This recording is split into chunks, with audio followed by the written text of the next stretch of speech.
மாநிலத்திற்கு சாதிவாரி கணக்கெடுப்பு நடத்த அதிகாரம் இல்லை என்ற இந்த நிலைப்பாட்டை ஏன் அவர்கள் எடுத்தார்? இந்த முடிவு என்பது தற்கொலைக்கு சமமான முடிவு என்பதை அவர்கள் புரிந்து விட்டார்களா? திமுக ஏன் இதை சொல்லுகிறது? நான் கேட்கிற 2 கேள்வி. திமுக என்பது முழுக்க முழுக்க சமூக நீதிக்கு எதிரானவர்கள், சமூக நீதியுடைய கோட்பாட்டை புரிந்து கொள்ளாதவர்கள், சமூக நீதி என்றால் என்ன என்றே தெரியாதவர்கள். இப்படி ஒரு நிலைப்பாட்டை இப்பொழுது தமிழக முதல்வர் எடுத்திருப்பது திமுகவில் இருக்கக்கூடிய முன்னணி வழக்கறிஞர்கள், மூத்த அரசியல் தலைவர்கள் ஆச்சரியத்தோடும் சந்தேகத்தோடும் இதை பார்க்கிறார்கள். திடீரென்று இந்த முடிவு வந்தது. நான் இப்பொழுது நேரடியாக திமுகவை சார்ந்த மதிப்புடைய உடன்பிறப்புகளை பார்த்து நான் கேட்கிறேன், அவர்களை சவால் விட்டு நான் கேட்கிறேன், எப்படி இந்த முடிவு எடுத்து இந்த ஆலோசனையை தமிழக முதலமைச்சருக்கு சொன்னது யார்? இது நடத்தாததுனால 69% இடஒதுக்கீட்டுக்கே பாதிப்பு ஏற்படுகிற சூழல் உருவாகும் அன்புமணி அவர்கள் சொல்றாரு. இதுதான் எங்களுடைய அடிப்படையானவர். ஏன் அதை சொல்லுகிறோம் என்று சொன்னால், இவர்கள் எங்களுக்கு அதிகாரம் இல்லை என்று ஒரு பிரமாண பத்திரத்தை தாக்கல் செய்தால் ஒரு நொடியில் 69 விழுக்காடு ரத்தாகும். அதற்கு யார் பொறுப்பு? தமிழக முதலமைச்சர் இப்படி ஒரு தவறான முடிவெடுப்பதற்கு ஒரே ஒரு நபர் தான் திமுகவில் காரணம்.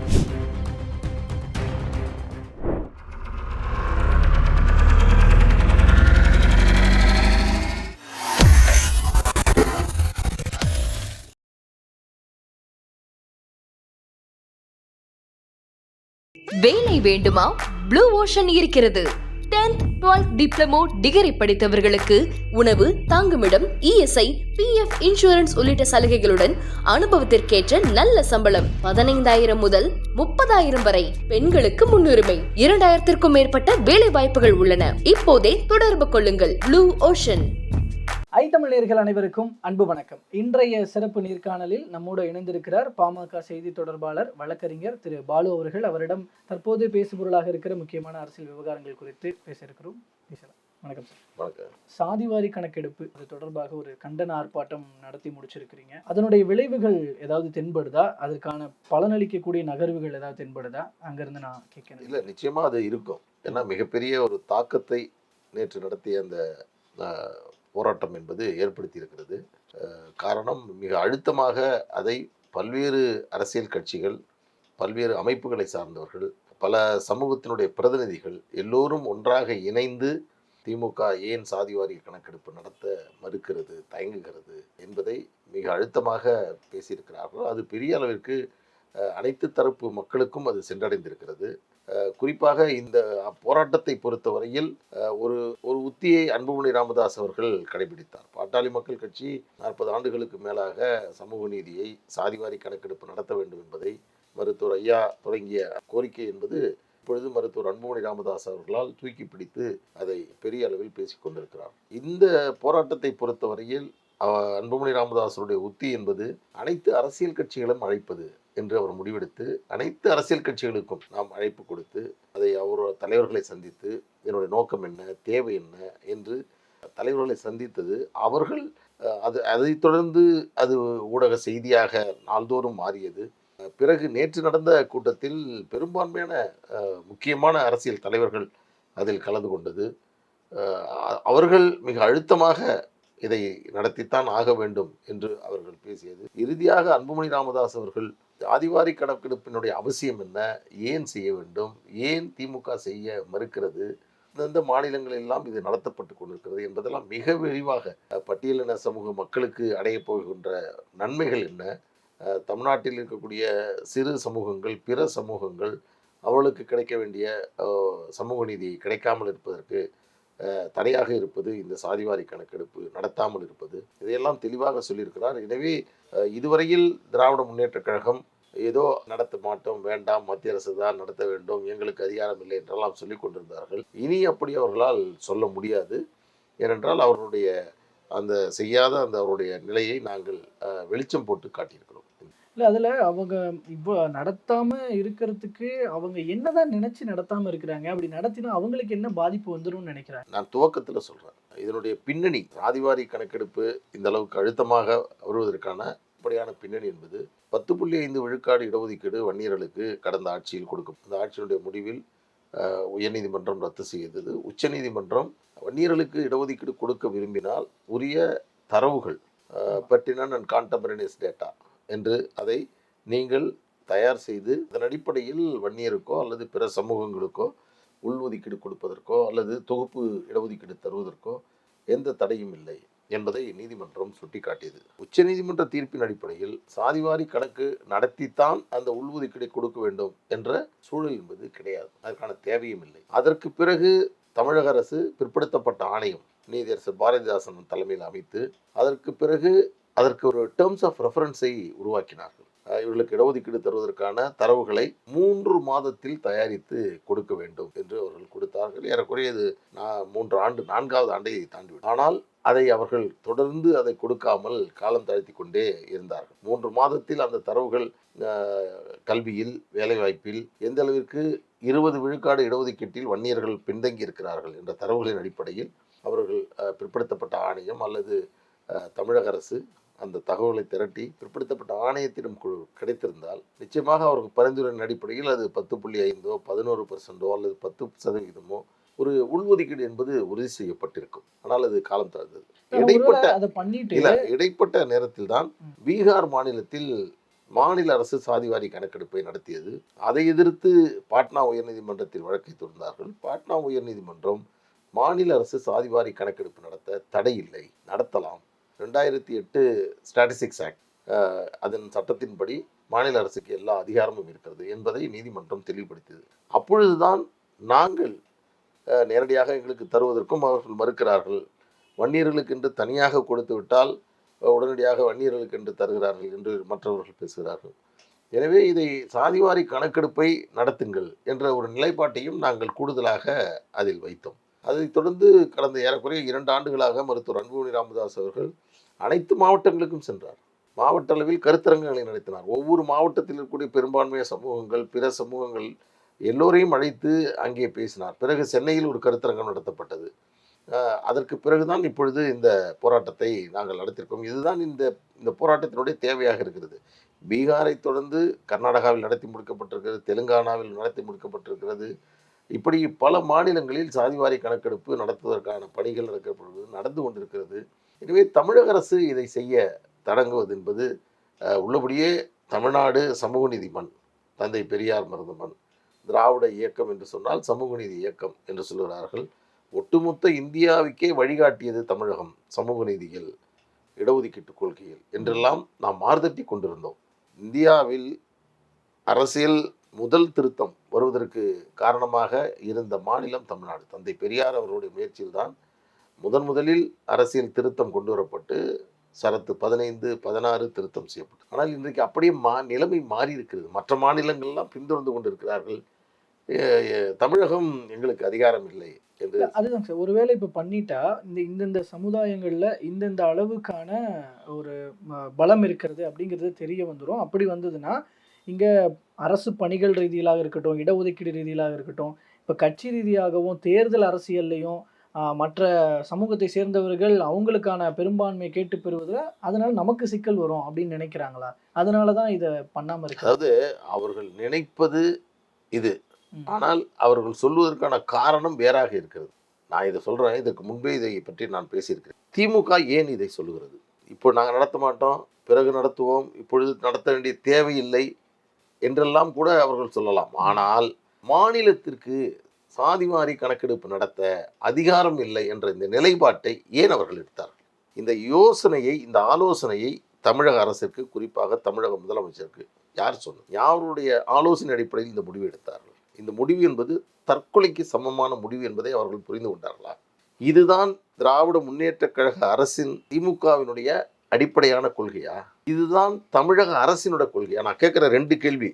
தமிழக அரசினுடைய கொள்கை என்றால் 69 விழுக்காடு இடஒதுக்கீடு உச்சநீதிமன்றத்தில் இருக்கின்ற பொழுது 2010ஆம் ஆண்டு கப்பாடியா 69 விழுக்காட்டை நீங்கள் உறுதி செய்ய வேண்டும் என்று சொன்னால் அதற்கான தரவுகளை திரட்டி அதை உறுதி செய்யுங்கள் என்று சொன்னபோது எங்களுக்கு உரிமை இல்லை, மத்திய அரசு தான் எடுக்க வேண்டும் என்ற நிலைப்பாட்டை தமிழக அரசு எடுக்கவில்லை. மாறாக 1 வருடம் அவகாசம் கேட்டது. அவர்கள் கேட்டது 1 வருட காலம் அவகாசம் வேண்டும், எங்களால் முடியாது என்று அவர்கள் சொன்னார். அதே போன்று 69 விழுக்காடு இடஒதுக்கீட்டாக இருக்கட்டும், 20% மிக பிற்படுத்தப்பட்ட பிரிவினருக்கு கொடுத்ததாகட்டும், 3% அறந்ததற்கு கொடுத்ததாகட்டும், 3.5% இஸ்லாமியர்களுக்கு கொடுத்த கலைஞர் கொடுத்த பல்வேறு இடஒதுக்கீடுகள் எல்லாவற்றையும் நீங்கள் எடுத்துக்கொண்டு பார்த்தீர்கள் என்று சொன்னால் மாநில பிற்படுத்தப்பட்ட ஆணையம் கொடுத்த பரிந்துரையின் அடிப்படையில் தான் அவர்கள் அதை செய்தார்கள். அவர்கள் எந்த காலகட்டத்திலும் திமுக மாநிலத்திற்கு உரிமை இல்லை என்ற நிலைப்பாட்டை அவர்கள் மேற்கொள்ளவே இல்லை. 69 விழுக்காடு இடஒதுக்கீடு உச்சநீதிமன்றத்தில் நிலுவையில் இருந்தபோது தமிழக அரசின் தாக்கல் செய்யப்பட்ட பதில் மனுவில் எந்த பதில் மனுவிலும் மாநிலத்திற்கு உரிமை இல்லை என்ற ஒரு பிரமாண பத்திரத்தை அவர்கள் காட்டட்டும். இதுவரையில் 10.5 வழக்கு நடந்த போதாக இருக்கட்டும், அதற்கு முன்பு தொடரப்பட்ட பல்வேறு அருந்ததியர் இடஒதுக்கீடு பிரச்சனையாக இருக்கட்டும், 20 விழுக்காடு இடஒதுக்கீடு பிரச்சனையாக இருக்கட்டும், கிறிஸ்தவர்களுக்கான இடஒதுக்கீடு, பல வழக்குகள், எந்த வழக்கிலும் தமிழக அரசும் குறிப்பாக திமுகவும் எங்களுக்கு அந்த உரிமை இல்லை என்ற நிலையை அவர்கள் மேற்கொள்ளவே இல்லை.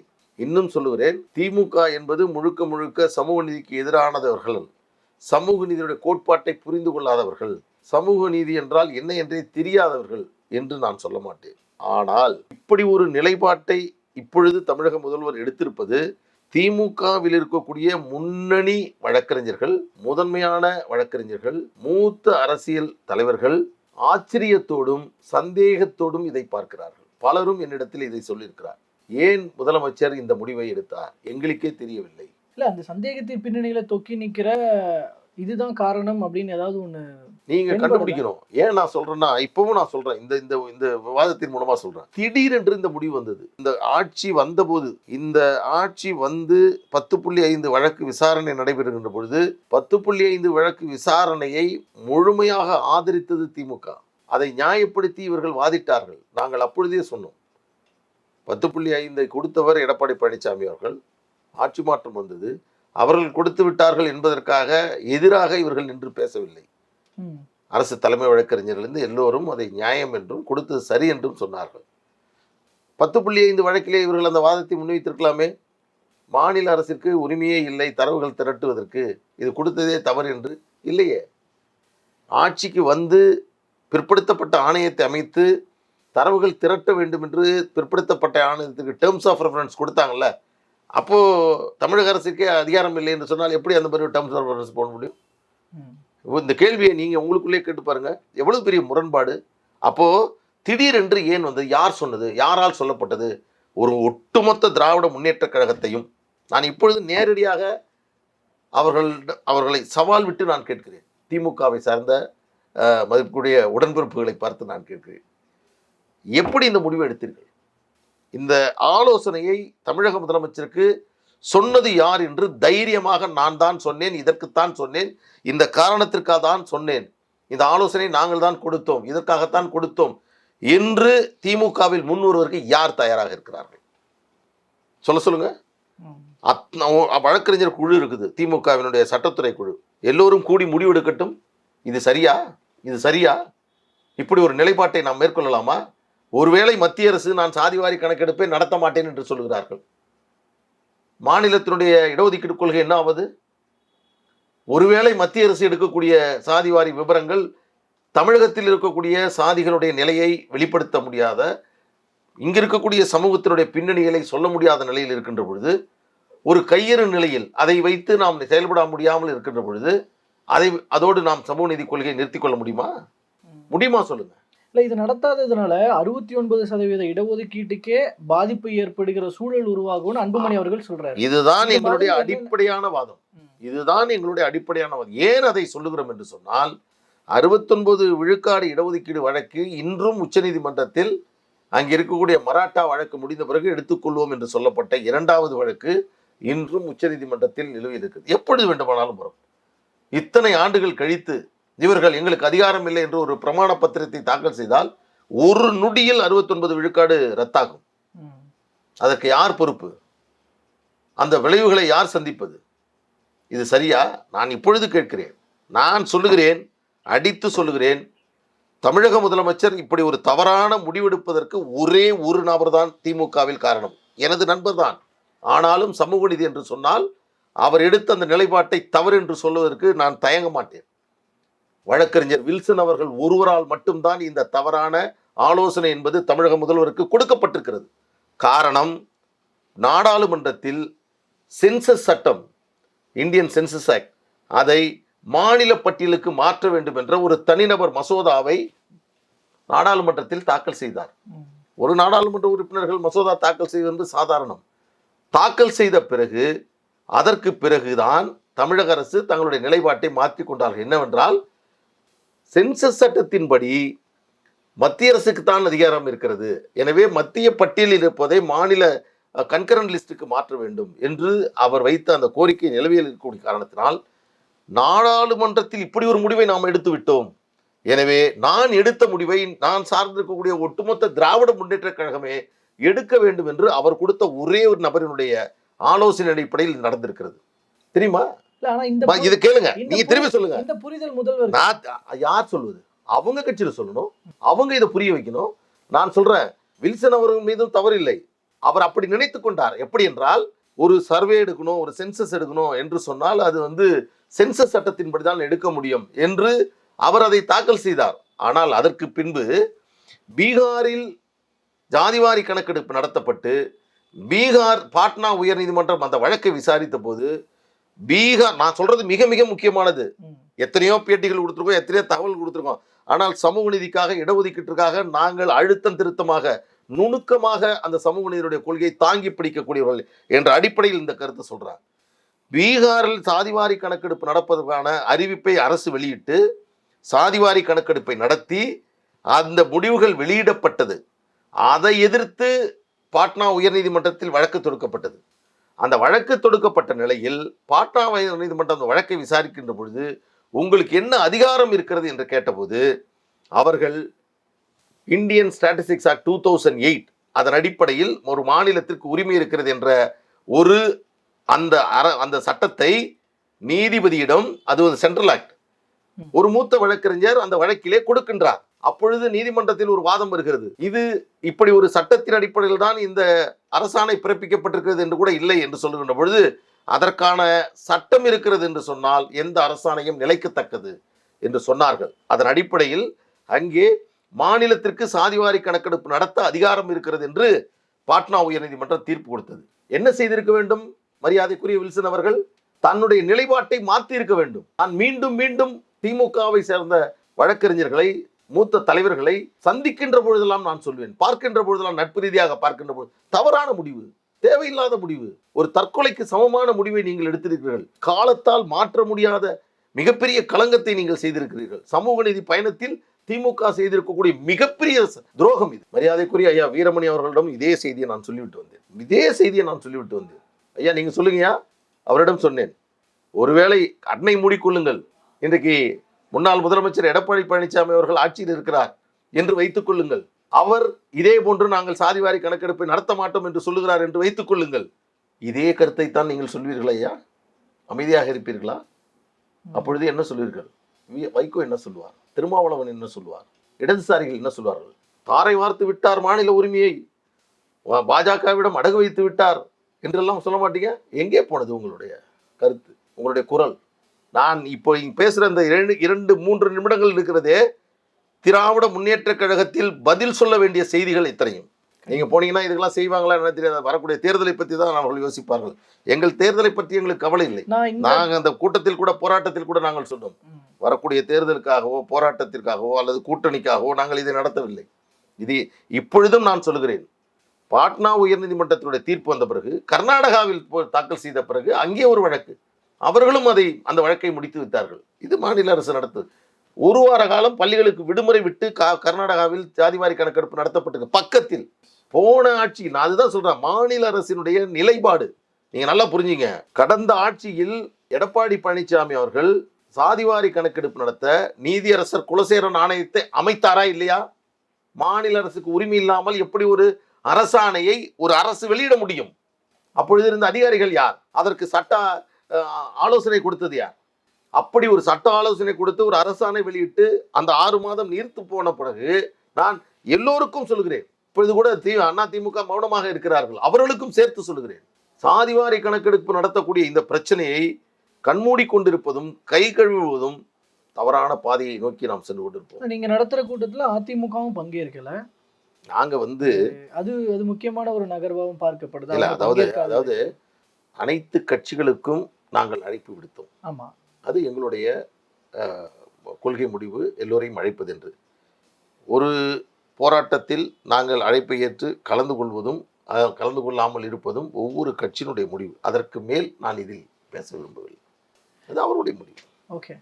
நிறைவாக ஒரு விஷயம் சார், இந்த விவகாரம் மக்கள் மத்தியில பேசுபொருளாகி இல்லை மிகப்பெரிய தாக்கத்தை ஏற்படுத்தி தேர்தலின் போது இது எதிரொலிக்கும்னு நினைக்கிறீங்களா? சாதிவாரி கணக்கெடுப்பை திமுக அரசு நடத்தாதது அப்படி. அதாவது நான் இப்படி சொல்றேன்.